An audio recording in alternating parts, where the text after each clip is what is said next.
Muy, pero muy buenas noches. Hoy voy directo al grano. Hoy nuestro canal se llena de orgullo porque hoy vamos a estar hablando con un hombre como tú y como yo. Hoy vamos a estar hablando con un hombre de prestigio, un hombre de la vieja escuela, un exconvicto, para algunos es presidiario. Hoy tengo el placer de presentarles en exclusiva, y lo tuve que escribir porque llevo una presentación de primer nivel, a Bernardo González, el chino Puntilla, el poeta callejero hoy en TikTok. Muy, pero muy buenas noches y bienvenido al show de Giovanni en sí. Quiero agradecerte que nosotros nos estuvimos comunicando contigo a través de tu plataforma de TikTok. Gracias por contestar la llamada. Y tengo que Gracias, gracias. admitir públicamente que soy uno de tus seguidores por las historias que cuentan, historias de vida que van hasta la vena aorta. Y hoy vamos a arrancar hablando de eso. Bienvenido. Gracias, gracias, gracias por invitarme a su programa. Que la bendición de Dios nos acompañe en estos momentos para que las Gracias. cosas salgan tal y como son, real, como le gusta a nuestro Señor, que nuestro verbo siempre se identifique con el testimonio y la verdad por gloria y honra de Jehová nuestro Dios.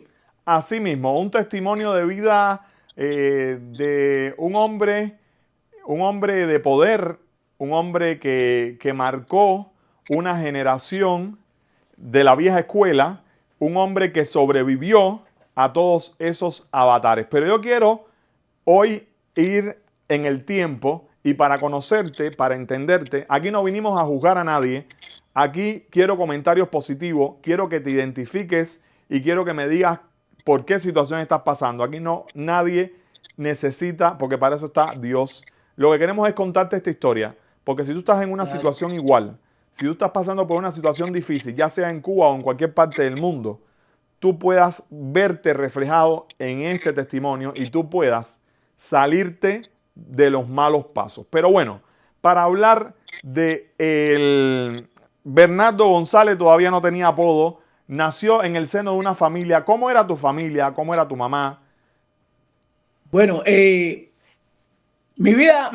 los principios de mi vida, yo vivía en un barrio insalubre, en Marianao, un lugar que le decían El Hueco, en Avenida 81, entre 126 y 126, 126 y 124A. Ese era un barrio insalubre, ya insalubre, ya conocemos la palabra. Y ahí yo vivía yo era un niño de 4 años, ahí yo tengo mi primera experiencia desde los 4 años, que lo que había en ese lugar era pudrición pura, desde las casas que eran de madera y hasta el sistema social. Incluso por el pasillo de mi casa, por donde teníamos que caminar nosotros sobre una tabla, pasaba el excremento. Es decir, Y la había una primera, fosa expuesta ahí. una fosa ahí. Pero que yo tenía un hermano que era diabético y casualmente, en estos recuerdos míos de mis 4 años de edad, él se encontraba ingresado en el hospital infantil de Vedado. Y otro recuerdo que tengo de ese tiempo fue cuando me tragó una espina, que fue una de mis primeras, de mi primero sufrimiento y desgracia. Y me llevaron a una bodega, me dieron migajas de pan y en aquel entonces había Coca-Cola en Cuba todavía. Todavía no había la intervención. Estamos hablando de ¿De qué los... año estamos hablando aproximadamente? Bueno, estamos hablando, yo tenía 6 años cuando eso, estamos hablando, yo nací en el 57, en 62, 63, tenía yo 4 años. Exactamente, estamos hablando del 61. No, mentira, estamos hablando del 60. ¿Por qué recuerdo que era del 60? Porque esto que te voy a decir ahora es mi primer recuerdo. Yo me encontraba parado afuera del pasillo de mi casa y todo el mundo sabe que esto sucedió en Marianao.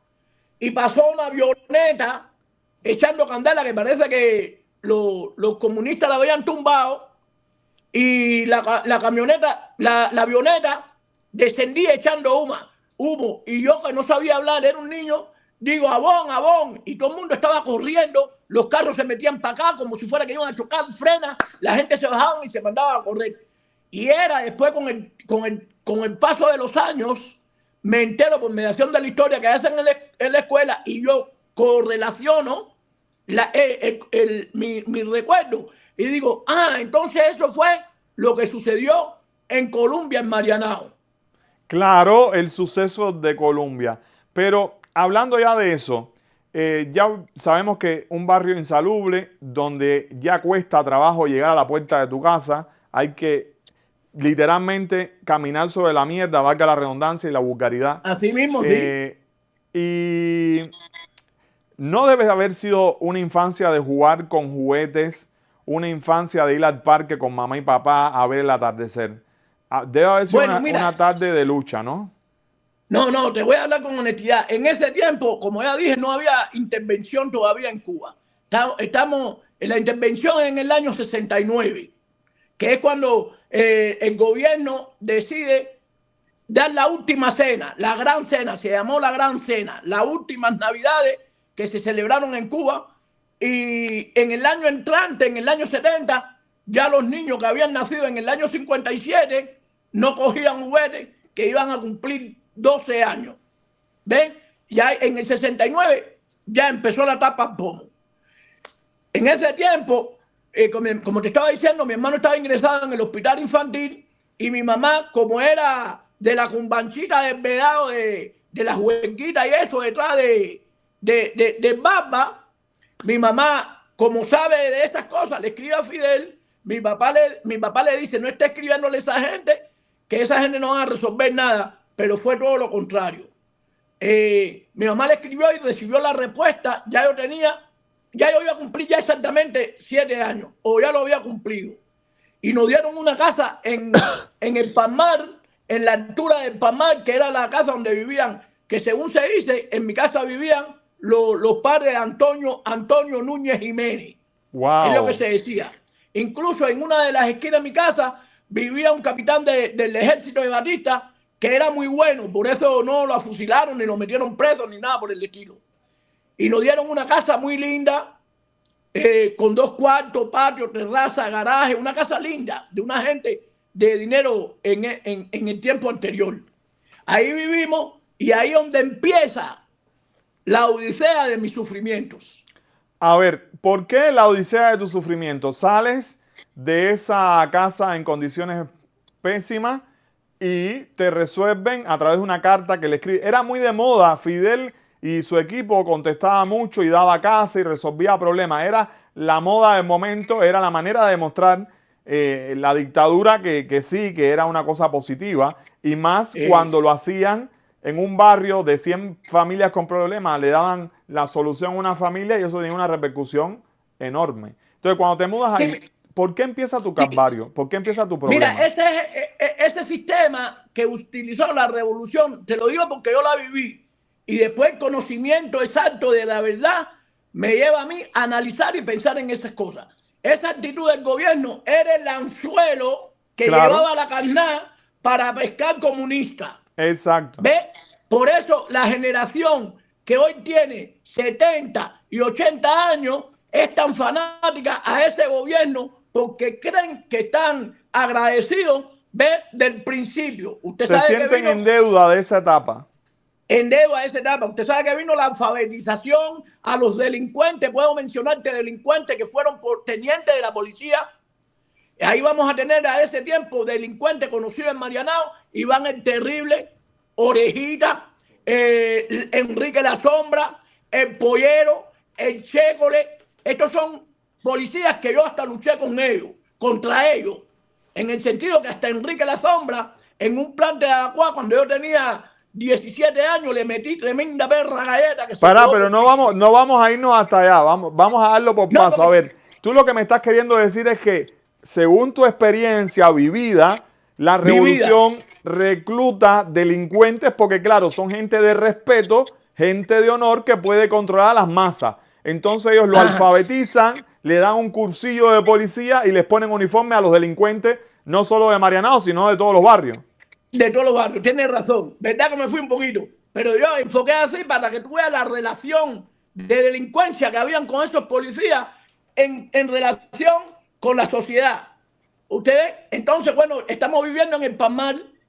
Yo tenía ya 7 años. Sí. Mi papá cada vez que se iba para trabajar, porque mi papá era bodeguero, mi papá andaba en una bicicleta azul de de mujer, pero él hacía muchas murumacas. Sí. Mi papá era blanco, de una buena familia.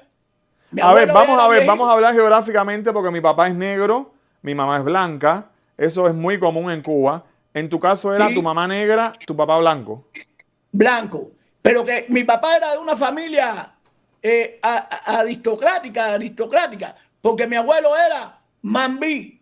Mi abuelo era de los viejitos esos Oye, que era tú tienes mambí. una sangre, tú, tú estás forrado con una sangre histórica. Histórica, sí. Incluso mi abuelo tenía una foto con los mambís de todo y era en el medio, porque mi abuelo era como sargento, algo de eso. Bueno, entonces yo estaba acostumbrado a ver a mi papá moneando con la bicicleta cuando se iba para el trabajo.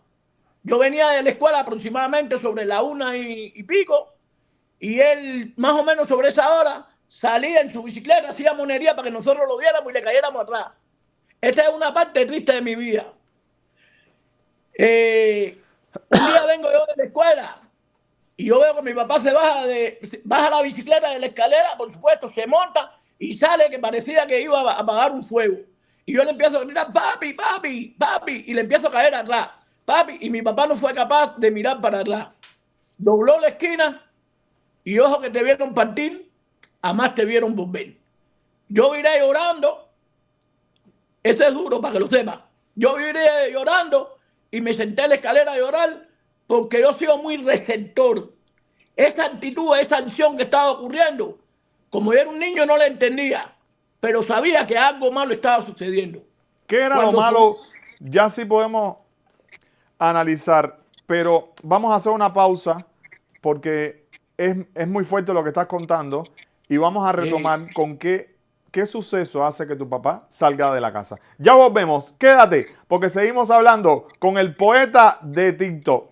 Recuerda que Sagua Envío está disponible para enviar todo lo que tú necesites hasta las manos de tu familia. Sí, Sagua Envío te envía todo tipo de objetos, comida, el pullover, la toalla o las cosas que quieran mandar. Miscelánea, medicinas y alimentos. Sagua Envío, disponible ahora también en su página web saguaenvío.com. Recuerda también que DJ Dani es el que ameniza tu fiesta. DJ Dani tiene lo último que suena no solamente en Miami, sino en el mundo. Y si tú quieres la fotografía para tu evento, The Walker Fotografía, el responsable de todo esto que estás viendo, el hombre que saca lo mejor de cada momento. The Walker Fotografía, para ti, para tu evento. Y yo soy Giovanni MC, para amenizar, para ser tu maestro de ceremonia. Solo tienes que decir yo te quiero como maestro de ceremonia ahí en los comentarios y ahí me tendrás. Y recuerda que tu lugar, tu salón de eventos es My Dream Banquet Hall. En la 60 y la 16 de Hialeah hacemos baby shower, boda y todo tipo de evento. Retomamos entonces con el poeta de TikTok y nos quedamos por la bicicleta azul, por un momento de abandono que marcó su vida. ¿Y qué fue lo que realmente pasó? Que ese papá que se fue a toda velocidad, enojado según tu percepción, no te contó en ese momento o no te pudo decir. ¿Qué pasó? bueno, ¿Podemos bien, saberlo? con referente a eso, yo lo que te puedo decir que nunca supe la verdad. La verdad no lo sé. Yo sé que con el tiempo mi madre me dijo que mi padre estaba enamorando a una amiga de ella. Hasta ahí donde conozco. Pero en verdad no sé qué es lo que pasó. Y bueno, cuando yo subí de la escalera, después que me calmé de llorar, subí y le pregunté a mi mamá, ¿por qué mi papá se fue? Fue la pregunta mía a mi mamá. Y mi mamá me dijo, esas son cosas que a ti no te interesan. Dale para el cuarto, quítate el uniforme y ponte a hacer la tarea. Tu mamá era bastante dura. Mi mamá era media analfabeta. Lo único que ella sabía hacer era sacar cuentas y escribía con una letra fea, que donde quiera que yo veía la letra esa, yo sabía que esa era mi mamá la que escribió. Siguió la vida en esa casa nueva, ya sin papá. Y, Bueno, ahí, y estamos en una zona, Arroyo Naranjo, estoy bien ubicado, Arroyo Naranjo, el Palmar, ¿no? No, Marianao, el Palmar Marianao. El Palmar Marianao. Ah, porque Arroyo Naranjo es La Palma. Sí, yo sabía que, viste, Esa No, es no. otra cosa. Sí, ya sé que es el Sí. Palmar. Te quedas en Marianao. Marianao siempre ha sido una fuente. Cuando tú decías, esa gente de Marianao siempre daba un poco de miedo. Marianao Sí, siempre ha generado respeto. Había que ser valiente para ir a bailar al anfiteatro de Marianao. seguro. ¿No? ¿Estoy bien? Seguro. Entonces, ¿cómo se forja ese hombre? ¿Cómo se forja ese guapo, para decirlo de alguna manera? Sí, sí. ¿En quién empiezas a fijarte? ¿Qué te Bueno, empiezas a mira, enterar en el barrio fulanito hizo? Empiezan a surgir nombres. ¿Cómo surge esa necesidad tuya de ese enojo, esa furia, convertirla en una máquina o en un superhéroe de barrio, ¿no? Para decirlo de alguna bueno, manera. sí, yo te entiendo. Mira, esto comienza dentro de mi misma casa. Wow. Mi papá, cuando se fue mi papá, nosotros nos quedamos bajo el amparo de mi mamá y de un hermano mío que estaba en ese tiempo en el primer llamado del servicio militar por el gobierno. Obligatorio, sí. Sí, del servicio militar obligatorio.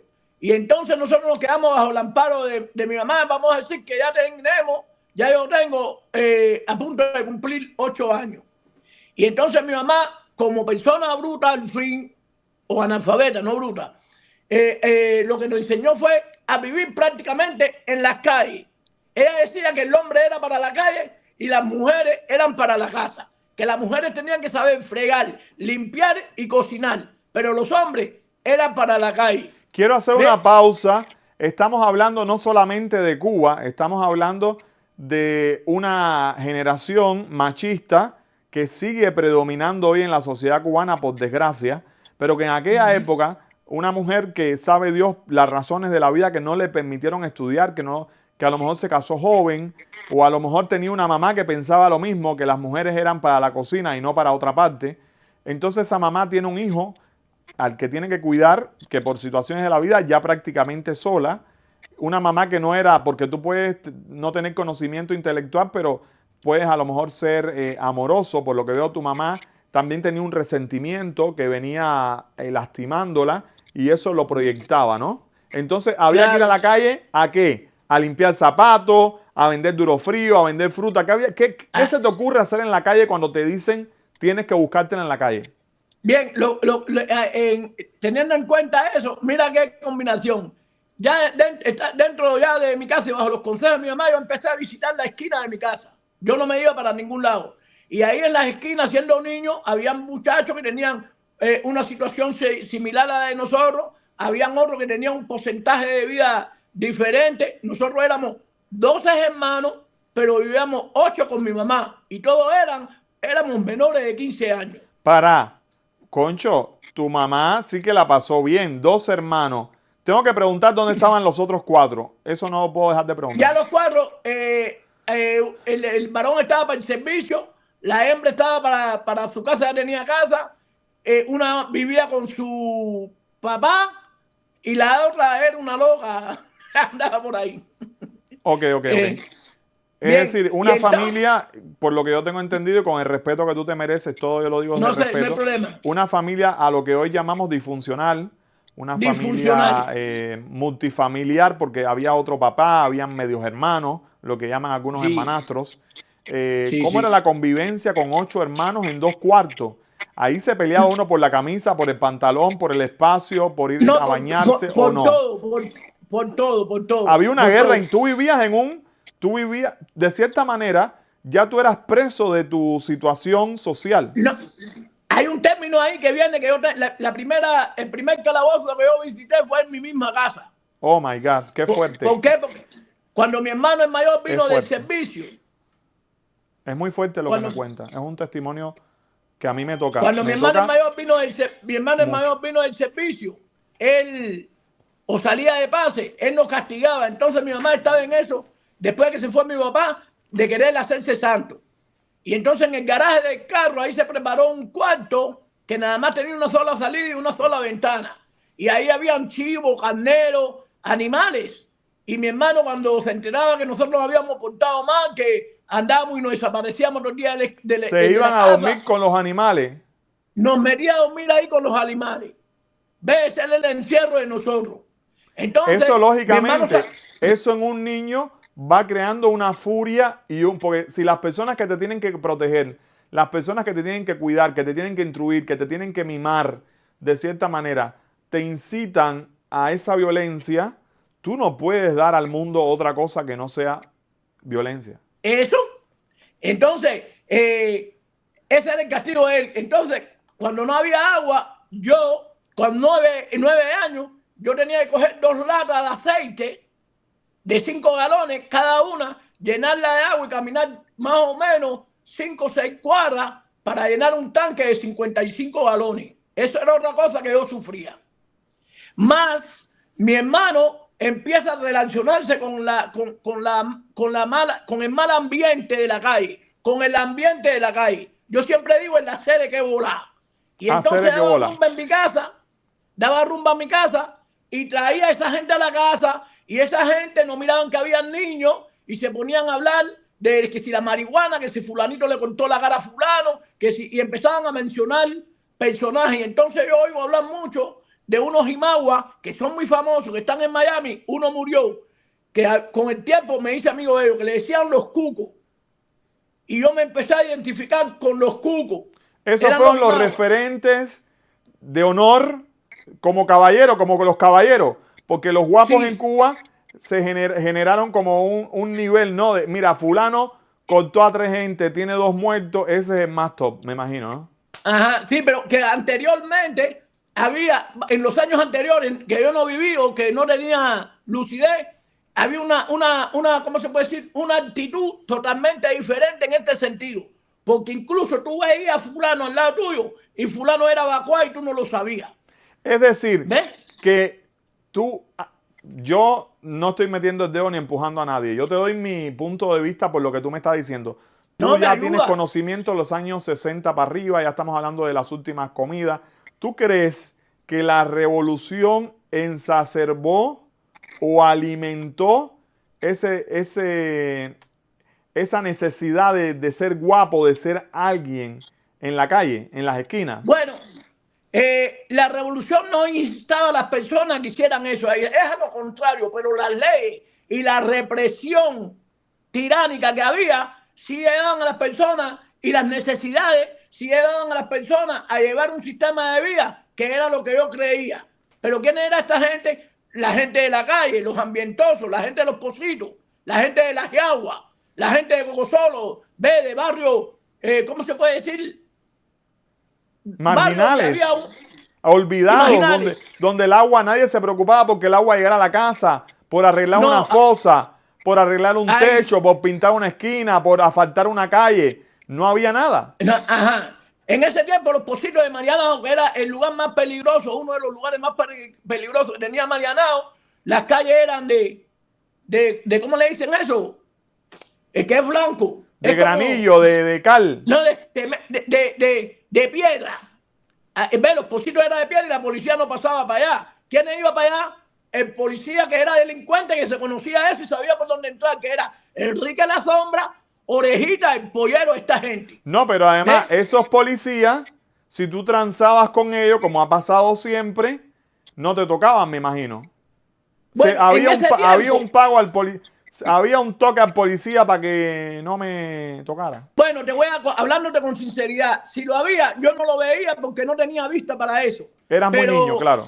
De la forma que ellos estaban actuando, que eran delincuentes, que la revolución les dio una oportunidad de ser alguien, creo que no lo hacían. Ellos más bien atacaban mucho a los que ellos creían que era delincuente. ¿Ves? Y entonces, bueno, por ahí los Pocitos eso, ahí tú veías que fulano mataba a uno, el otro que le cortaba la cara. Nosotros teníamos un paisano que en la prisión era muy conocido, que le decían Eddie Balaguerra, el presidiario de Marianao. Y no era presidiario, estoy diciendo presidiario en el sentido de preso, pero era en Marianao el preso que más se hablaba en todo Marianao. ¿Ves? Igual que los cucos, los jimaguas, los cucos. Y en esa gente fue donde yo fui inclinándole malas cosas que fui viendo dentro de mi casa, el calabozo que yo tenía dentro de mi casa. Y a la primera persona que yo le ofrecí un baño de puñalada era uno de esos, los amigos de mi casa. Bueno, yo quiero que tú, si te acuerdas, me digas cuál fue el motivo tú sabes que siempre hay un motivo. Oye, le rompí la nariz por X razón. Cuando tú vas a dar puñalada o cuando tú vas a agredir a alguien, estoy hablando hipotéticamente para el que nos está viendo, tú tienes que tener un arma preparada. Tú tienes que decir, esta es mi herramienta, o tú fuiste hacia la ciega, encontraste el arma, ¿quién te la pasó? Ah, tienes razón ahí, sí. Sí. Uno se prepara para la guerra, ¿no? Un gladiador afila yo quiero tener esta arma, voy a tenerla aquí para que no me la encuentren, la escondo aquí por si la situación. De cierta manera, tú también en ese ambiente no tenías opción. Es decir, ahí tú dabas o te daban. Y como decía el buen cubano, yo no voy a poner, mi mamá no va a llorar, ¿no? Así, bueno, pero bueno, entonces tú me estás hablando cuando yo tengo 15, 16 años, que ya yo me iba por los barrios, y como a mí siempre me gustó el boxeo, yo me iba para allá para caerle a piñazo a los muchachos, tenían que fajarse conmigo. ¿Ves? Y entonces el grupito de mi barrio, que éramos chamacos de 10, 8 años, no, de 10, ya teníamos 10 años.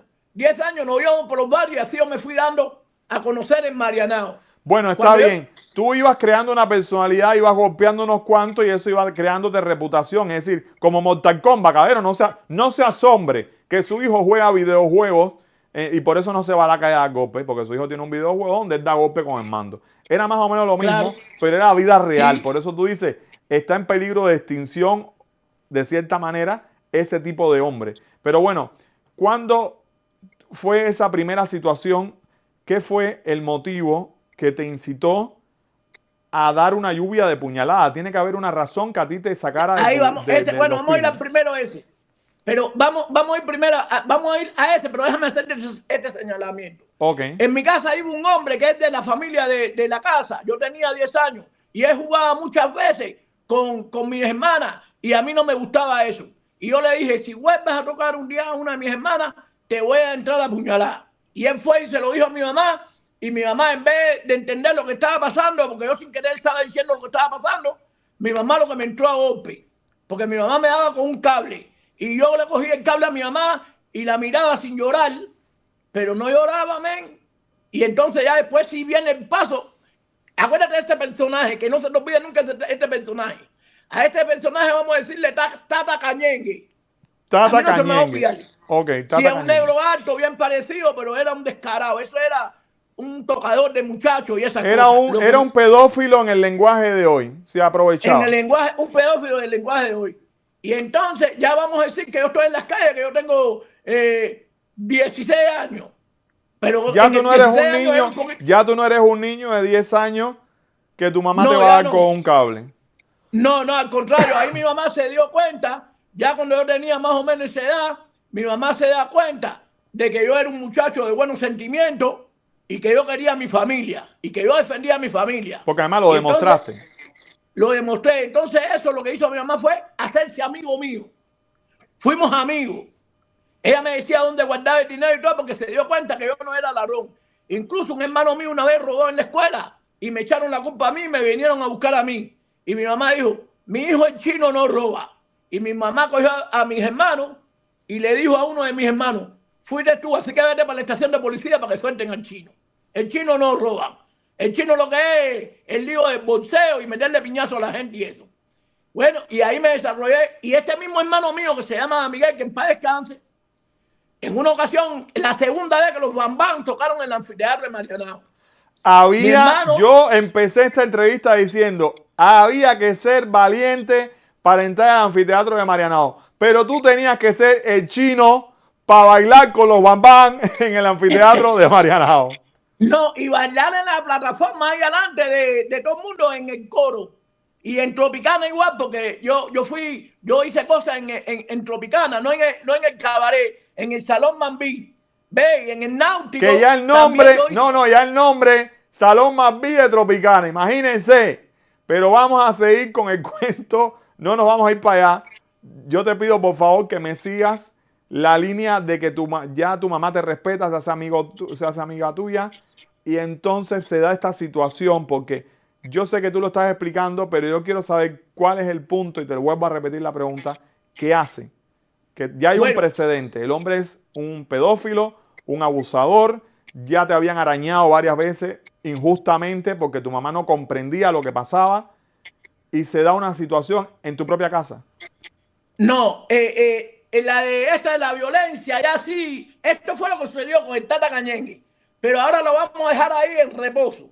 Ok, Y entonces nos vamos para la calle. ok. Yo en la calle, yo tuve mi locura y entonces la policía, a través de los CDR, que eran el ojo de la ciudad, esas personas me marcaron a mí con Bienestar Social, que era una asociación que tenía el gobierno castrista, que esta asociación se dedicaba a escoger a los muchachos desviados, los que andaban por la calle sin camisa, sin zapatos, y entonces conversaban con ellos, cuando veían que tenían remedio, lo cogían por lo débil. ¿Qué deporte te gusta a ti? En este es el caso mío.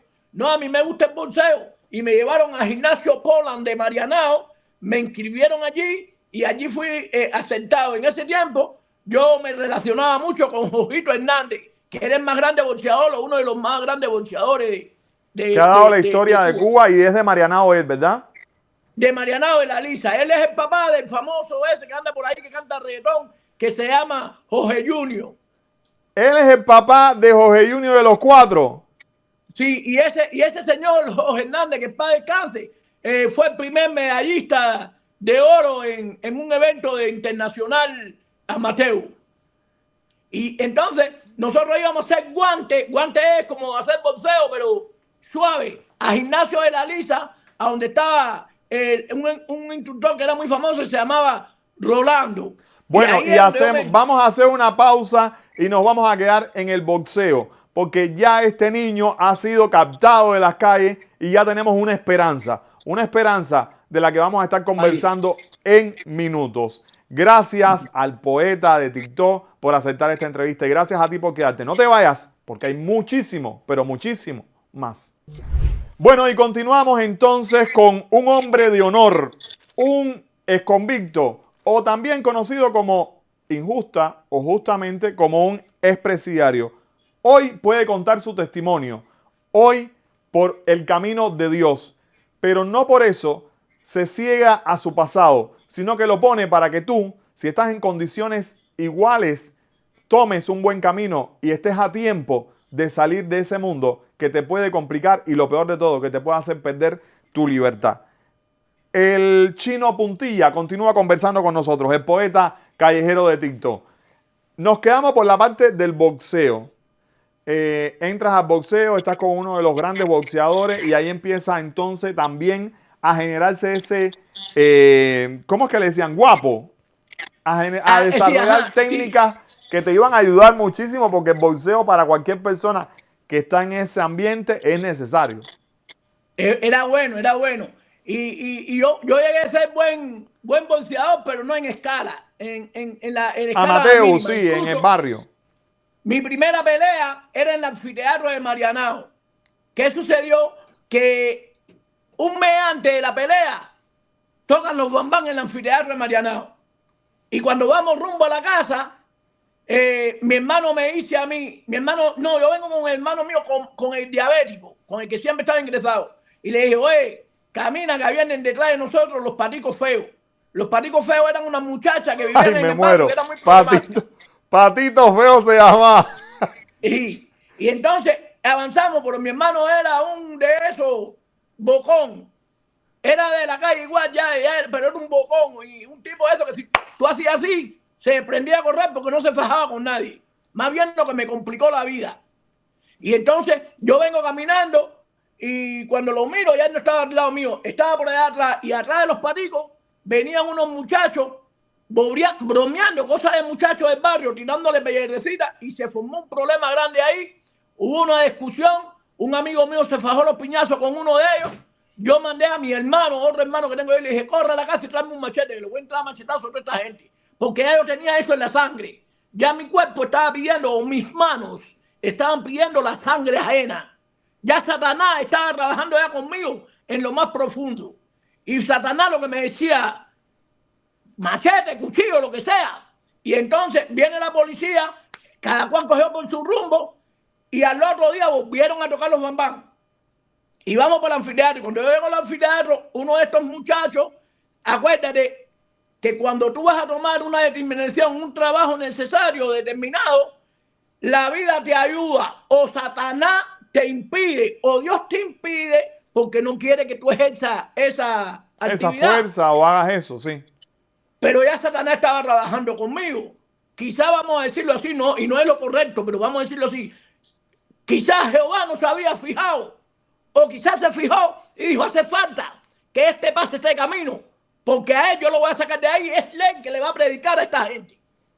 Mire, no podemos juzgar ahí ni a Satanás ni a Dios. Claro, por el conocimiento decimos que es Satanás, pero la gente está equivocada. A veces Dios trabaja para tu bien como funciona Satanás. ¿Ve? Con el fin de sacarte y devolverte, que fue lo que le pasó al apóstol Pablo. Okay. Entonces, vamos a entrar en el contenido. Y cuando yo llego al anfiteatro, me encuentro a uno de los muchachos y me dice, en mala actitud, se mete en una oscuridad y me dice, oye, chino, ven acá. Y yo le digo, ven acá, ¿de qué cosa? ¿Para qué tú me estás llamando para ahí? Ven tú para aquí. Yo no tenía un arma.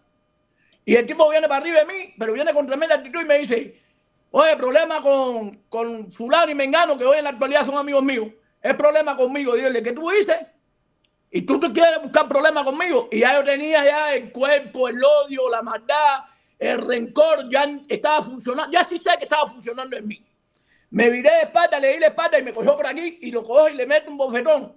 Le digo, date de gracia conmigo. Y cojo, sigo caminando y me encuentro un amigo de ahí por las calles. Y le digo, ¿tú tienes algo ahí? Y me dice, no, yo no, pero el primo mío tiene una navaja. Y le digo, dame la navaja ahí. Y cuando me dio la navaja, yo abro la navaja, incluso la abro con la izquierda, porque hay cosas que yo hago con la izquierda. Abro la navaja con la izquierda y ¿qué es lo que espera? El muchacho parece que yo le diera por la derecha. Y cuando llego donde está el muchacho, le digo, ¿cuál es el cuento tuyo? Mire, hermano, el primer navajazo que le metí en la cara, le saqué una muela. Vaya, ya entrada por ahí. La navaja se partió. Yo no me entero de la muela ahí, yo me entero después. Ya después yo me entero de las cosas. Ese es mi primer problema, que yo me veo cómo yo reacciono. Que yo me anulo los ojos, yo no veo nada. Yo lo que siento es murmullo. No sé lo que están diciendo. Y entonces el muchacho que adentro un sidecar, una moto con sidecar, y ahí le empecé a dar navajazo, que yo pensé que lo mataba. Hasta que un amigo mío me jala por aquí, del barrio, y me jala y me dice, oye, men, tú estás loco, estás matando a ese hombre, dale por ahí para allá. Y cuando salgo corriendo, la policía me empieza a tirar tiro. Pero me escabullo y me voy y quedé libre de eso ahí. Ya el otro día se siente que el chiquito se siente de que se está muriendo, que si está grave, y la policía viene a ver a mi mamá. Hablan con mi mamá y le dicen, oye, que uno de tus hijos, y se dice que es el chino, pero realmente a mí no me decían chino, me decían chinito. Y dicen que es el chinito. Y dice mi mamá, pero no, dice no, y tú sabes cómo esa gente trabaja. Le lavan el cerebro a mi mamá y le dicen, entrégalo, porque no va a hacer que esa gente lo vayan a matar. Y mi mamá asustada me dice, mijo, tienes que entregarte. Y yo fui y me entregué, efectivamente. Acuérdate que la pelea de boxeo era en el mes entrante. Yo, más nunca se me olvida, yo tenía 16 años, pero como era tan chiquitico y era bonito, me mandaron para la cárcel de La Habana. Y cuando llegué a la cárcel de La Habana, que estaba ahí el Príncipe, la prisión El Príncipe, que estaba ahí en el Vedado, detrás de la Feria de la Juventud, por ahí en El Príncipe no fue donde Martí cortó piedra y estuvo preso por un papelito, ¿no es la misma prisión? Sí, esa es la prisión de que hubo un motín muy grande en Cuba y afusilaron a uno que tenía un letrero que decía, nací para crear dificultades. Ah. Ven, en ese tiempo el más grande de la prisión era Ricardo Corazón de León. Nosotros éramos unos muchachitos. Ricardo Tú Corazón entras, de León. bueno, entonces después de esa situación, me imagino que hay un juzgado, te juzgan, te dicen, vas a estar preso X razón de años. ¿Qué cargos te dan por eso? Ah, bueno, a mí me pusieron lesiones graves con alevosía y hazañamiento. Más nunca se me va a olvidar. Me mandaron para la prisión ¿Qué del Morro juez, y me ¿qué pedían juez 6 te años. tocó, mujer o hombre? Porque eso también. Una mujer. Sí fue una mujer, eso fue en 133. El juicio fue ahí. El juicio no, la presentación de juicio. Y entonces cuando me mandan para la cárcel, para el Príncipe, allí no me aceptan porque como me ven chiquito dicen que yo me estaba quitando la edad. Me mandaron para minoría, pero ya tenía 16 años. No podían mandarme para minoría. Esperaron que cumpliera los 17 y me mandaron para Morro, para la prisión del Morro, para la compañía 1, donde estaban todos los presidiarios, toda la gente mala esa que tú podías encontrarte por ahí, que tenían muerto, el otro que mató a la mamá, el otro que le cayó a tiro a no sé quién. Es y me decir, metieron que ahí. la famosa revolución a ti no te da una oportunidad de rehabilitarte, de un psicólogo. Nada. Ya en ese punto, la revolución lo que entendió que yo estaba actuando como una persona mayor y tenía que ser juzgado como mayor sin ningún tipo de contemplación. Ok, entonces nunca nadie en ese caso te preguntó por qué tu odio o por qué actuaste así en ese momento. No hubo un psicólogo, un tratamiento, algo que te ayudara a analizar, a autoanalizarte en ese proceso.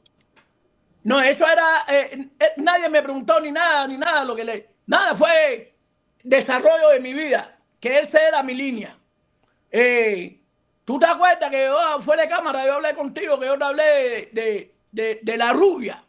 Sí, Yo quisiera, porque esto yo quiero que las madres que están con sus hijos solos, que estas madres que están criando hijos solos, que eviten que nadie vaya a su casa, porque le pueden convertir a los hijos en homosexuales. Y yo pasé por ese proceso. ¿En qué sentido? Yo soñaba que una mujer rubia me estaba toqueteando y que me iba a usar la boca. Y cuando iba a usar la boca, yo le quiero coger el pelo a la mujer y esta mujer se esquivaba. Pero en una de esas, la mujer me está tocando un poquito extraño y yo me despierto. Y cuando me despierto, yo veo que alguien sale corriendo por la puerta de mi casa, me tira la puerta que no me deja salir. Abro, brinca y con la concha que estaba ahí en mi casa se tapó y se tiró por el balcón para abajo. Esa persona queda en incógnito. estaban abusando de ti en ese sueño. En ese sueño, sí. Yo pensé que era, yo en el sueño yo veo una mujer, pero el que sale corriendo yo no veo quién es. Sí, sí, eso no lo supiste nunca quién fue quien te hizo eso. Eso me hizo coger más odio todavía a lo que se decía, como se dice, a los ambientales, a los cabrones, a los guapos, a los mentados, porque es que yo no sé quién es. Yo sí sé que yo sabía que debería ser alguien que visitaba mi casa, que visitaba mi casa. Mi mamá estaba para Tropicana, mi mamá era bailable. No, para Tropicana no, habían ido para los 15 de la hermana mía que vivía fuera de la casa. Y yo me quedé solo porque yo no tenía ropa adecuada para ir a los 15. Mire, y entonces eso a mí se me metió en la cabeza y yo dije que un día yo iba a coger a quien era. Ya entonces ahora es cuando te estoy hablando, viró para adelante y estamos en la prisión del Morro.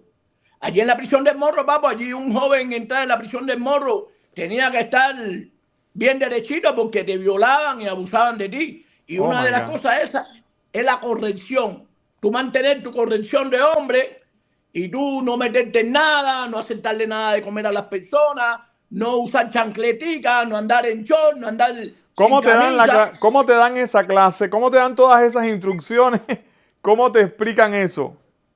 Porque yo conocía en el calabozo, que fue el primero que me explicó eso, a un muchacho que le decían el Jabao Puente, que ese muchacho ya había estado en minoría y había estado en la prisión, en el Príncipe. Pero cuando yo conozco a ese muchacho tendrá como 2 años más que yo. Vamos a decir que 19 o 20 años.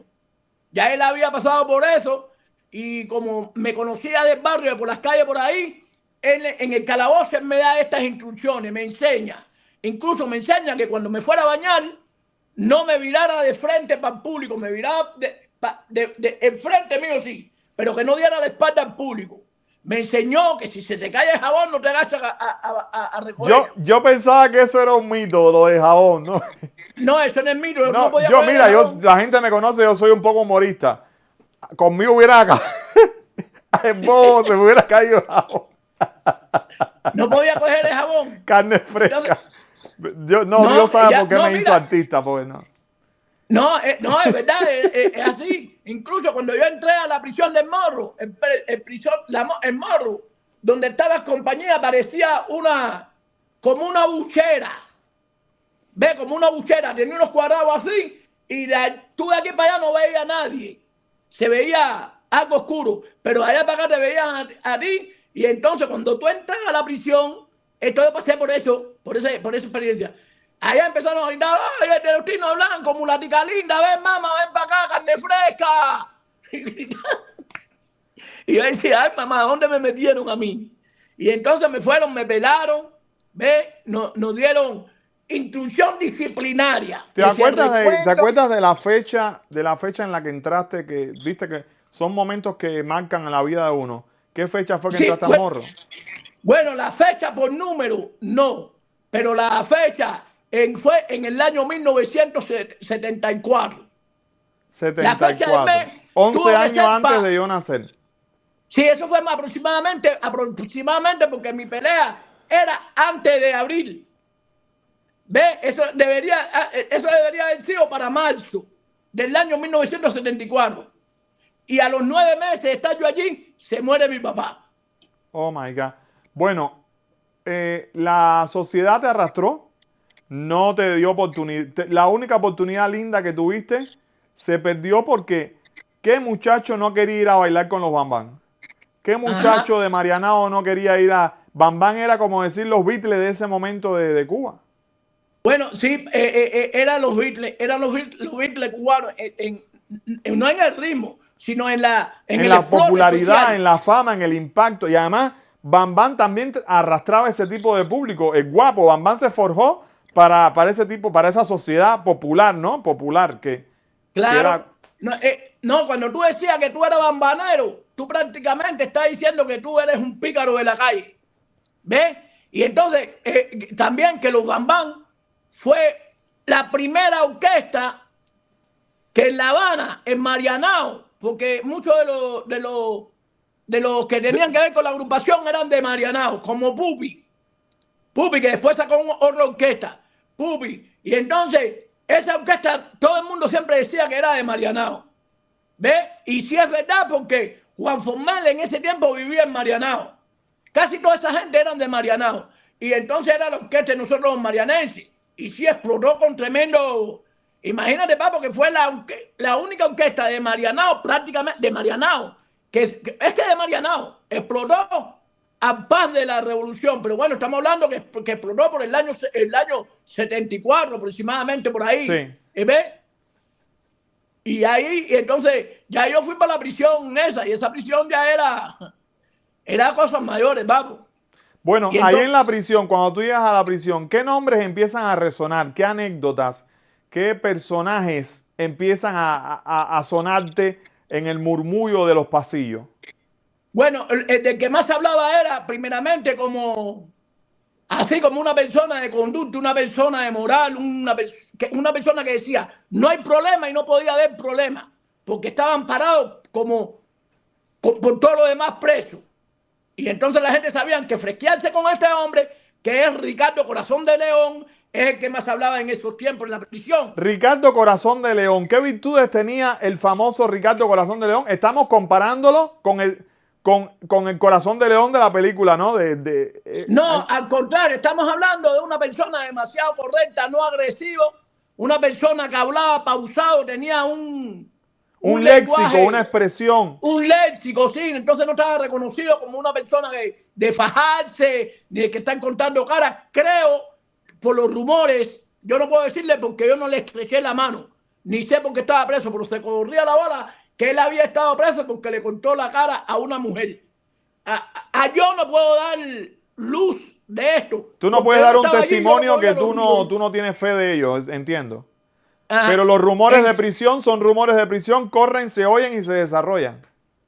Ahora, esto sí se hablaba de Pandiao. Un muchacho que también son rumores, yo no lo conocía en lo personal, pero este muchacho fue dentro de la revolución, para acá, fue el tipo que en menos años tuvo más muerte y más cara cortada. Y no es si no cortaba cara, él lo que daba apuñalar para matar, porque era un mulatico bonito. No lo conocí en lo personal, pero era de quien se hablaba. Y se hablaba mucho de Eddie Balaguer, otro mulatico también que es de Marianao, que se decía que esa era la bandera de Marianao en esos tiempos. Y si hablamos de ciudades, porque quiero terminar esta primera parte y quiero irme con esos nombres para terminar este primer capítulo, porque vamos a hacer un segundo capítulo inevitable. Por la Lisa, ¿quién más sonaba? La Lisa Marianao, nombre, persona, ¿cuál era el nombre? Bueno, mira, es por lugares, porque en la Lisa el que más sonaba era Luisito el Lojo. Por Marianao, ¿cuál era el que más sonaba? en prisiones, él iba a la guerra y en la calle los cucos. Estamos hablando de Guanabacoa. Guanabacoa, ¿quién era el tipo? Bueno, había un negro, allá había un negrito que le decían Juan Sin Miedo. Juan No es blanco, Sin porque Miedo. había un tal Juan Sin Miedo, que para mí en aquellos, estamos hablando del año 74, 75, se estaba hablando de ese hombre. Pero bueno, para allá para Jacomino había uno que le decían el Chispa, que también Cuando hablamos de Jacomino, estamos hablando de San Miguel del Padrón, barrio en el que yo nací, en el que crecí. Ajá, por ahí tenemos al Chispa el Cabezón.